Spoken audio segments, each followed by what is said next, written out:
स्वागत है। आज हम स्क्विड गेम सीजन 3 से जुड़े एक बहुत ही दिलचस्प विश्लेषण पर बात करने वाले हैं। जी हाँ, ये एक YouTube वीडियो पर आधारित है जिसका टाइटल है this ending wasn't a mistake, it was a message. हाँ, और ये विश्लेषण ना कहानी को एक बिल्कुल अलग नजरिए से देखता है। बिल्कुल, जैसे ये बताता है कि सीजन 2 का अंत जो जीहून के लिए एक हार जैसा लगा, मतलब उसके साथी मारे गए, उसका प्लान फेल हो गया। हाँ, सब कुछ गड़बड़ हो गया। वो असल में हार नहीं थी। फिर कहानी में एक बड़ा ट्विस्ट आता है। हाँ, एक बहुत बड़ा ट्विस्ट। ये विश्लेषण एक ऐसे विनर की बात करता है जिसके बारे में किसी ने सोचा भी नहीं होगा, एक CGI बेबी।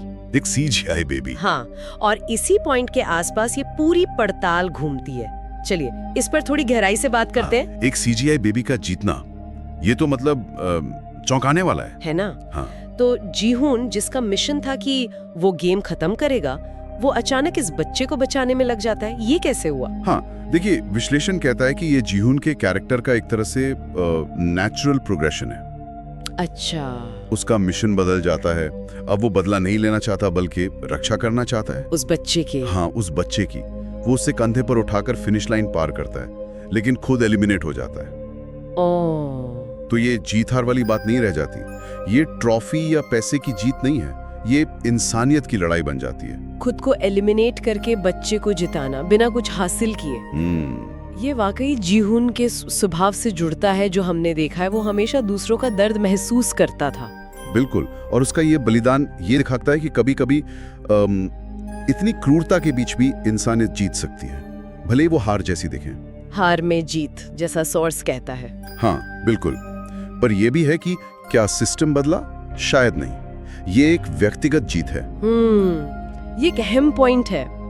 अच्छा, एक और किरदार जिसने सबको चौंकाया वो था MG कॉइन, प्लेयर 333। हाँ, वो सोशल मीडिया इन्फ्लुएंसर। लोगों को लगा था कि उसमें शायद कुछ अच्छाई बची है, पता है? हाँ, काफी उम्मीदें थी उससे। लेकिन क्लाइमैक्स से ठीक पहले क्या हुआ? उसका असली रंग सामने आ गया। पता चला कि वो सिर्फ ज्यादा पैसे के लिए उस बच्ची को मतलब चट्टान से गिराने तक को तैयार था। सच में? जिसे लोग इतना कॉम्प्लेक्स समझ रहे थे? वही तो। वो असल में एक नंबर का बेरहम विलेन निकला। उसका वो पिछला कथित बलिदान, वो भी शायद एक दिखावा था, एक लंबी चाल। बाप रे, ये तो किरदारों की परतें उधेड़ने जैसा है। हाँ। अच्छा, पुलिस ऑफिसर और उसके भाई फ्रंटमैन का क्या? उनके बीच का सीन, उम्मीद थी कि बड़ा ड्रामा होगा, पर वो तो बड़ा शांत सा निकला। हाँ, लेकिन विश्लेषण कहता है कि वो शांति ही अपने आप में नाटकीय थी। अच्छा, कैसे? फ्रंटमैन का उस बच्चे को चुपचाप ऑफिसर को सौंप देना, ये बहुत कुछ कहता है। क्या ये मुक्ति थी, या अपराध बोध, या शायद नियमों से परे एक कदम? पता नहीं चलता। हाँ, स्पष्ट नहीं है, पर ये बहुत असरदार सीन था। जैसे दो भाई कानून और अपराध के दो सिरों पर खड़े, और उनके बीच वो बच्चा एक पुल बन गया। सही कहा। अच्छा, एक और किरदार का जिक्र है, शायद सेब्योक की माँ, जो अपने परिवार से बिछड़ गई थी। उसे भी कुछ क्लोजर मिला? हाँ, विश्लेषण में एक फोन कॉल का जिक्र है जिससे उसे उम्मीद मिलती है कि शायद उसकी बेटी जिंदा है। और ये कहानी को शायद चीन की तरफ ले जा सकता है। अच्छा, तो ये छोटे छोटे जो इमोशनल पल है ना, हाँ, ये दिखाते हैं कि स्क्विड गेम सिर्फ खून खराबा और पैसों का खेल नहीं है। इसमें भावनाएं भी हैं, लोगों की अपनी कहानियां हैं, उम्मीदें हैं। हाँ, उस भयानक माहौल में थोड़ी राहत जैसी। बिल्कुल। और फिर कहानी का स्केल अचानक बढ़ जाता है ना। अंत में कैमरा सीधा अमेरिका पहुंच जाता है। हाँ, फ्रंटमैन एक नए रिक्रूटर से मिल रहा है वहाँ। तो इसका मतलब ये हुआ कि खेल अब सिर्फ कोरिया तक सीमित नहीं रहा, ये ग्लोबल हो गया। बिल्कुल। विश्लेषण का यही निष्कर्ष है कि खेल अब वैश्विक हो चुका है। और अमेरिका में कैसे खेल? अमेरिका में बचपन के खेल जैसे hopscotch, freeze tag, musical chairs, वो सब अब जानलेवा बन चुके हैं। तो ये इशारा है कि ये ग्लोबल ऑपरेशन बन गया है।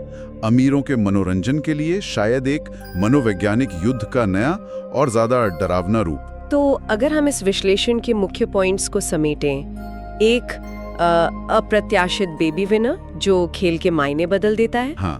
2, जीवन का मिशन बदलता है, बदला नहीं, मानवता। 3, MG कॉइन का चौंकाने वाला धोखा, उसका पर्दाफाश। सही। और 4, खेल का दुनिया भर में फैलना, अमेरिका में भी। और ये विश्लेषण हमें एक बहुत गहरे सवाल के साथ छोड़ जाता है ना? हाँ, बिल्कुल, कि क्या इस क्रूरता के चक्र में कभी इंसानियत असल में जीत पाएगी, या ये खेल बस अपना रूप बदलकर और भयानक होकर हमेशा चलता रहेगा?